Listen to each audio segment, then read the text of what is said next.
Police red में 3 पिस्तौल और 22 कारतूस बरामद। पुलिस आयुक्त के आदेशानुसार आचार संहिता को ध्यान में रखते हुए मिली गुप्त जानकारी के आधार पर क्राइम ब्रांच यूनिट 5 ने बड़ी कार्रवाई की है। यूनिट 5 के अधिकारियों ने आरोपी राहुल रत्नदीप मसूरकर उम्र 22 साल निवासी रत्नदीप नगर पंचपालिया के घर पर छापा मारा।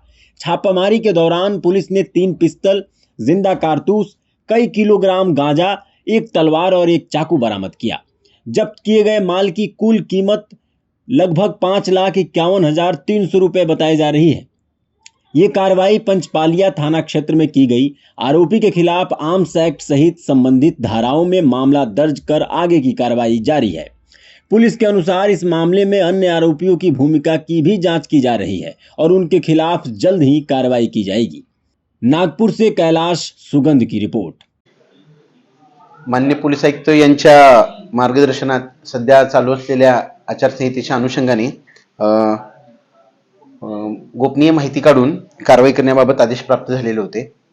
त्याप्रमाणे क्राइम ब्रांच युनिट 5 चे पथकातील पोलीस हवालदार नजीर शेख यांना मिळालेल्या बातमीच्या आधारे इसम नामे राहुल रत्नदीप मासुरकर वय 22 वर्ष राहणार भीमरत्न नगर पाचपावली नागपूर याच्या घरी छापा कारवाई करून एकूण 3 अग्निशस्त्रे 22 जिवंत कारतुसे तसेच 10.128 किलोग्रॅम गांजा व एक तलवार आणि एक चाकू असा एकूण 5,51,700 रुपयाचा मुद्देमाल जप्त करण्यात आलेला आहे।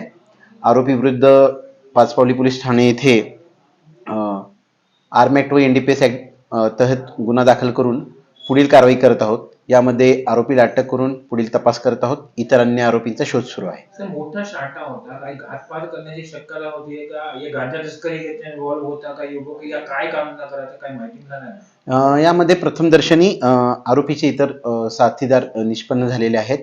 आरोपीला अटक करून त्याचा पीसीआर घेऊन नेमका इतका अग्निशस्त्राचा साठा जवळ बाळगण्याबाबत त्यांचा उद्देश काय होता याबाबत तपास करत आहोत।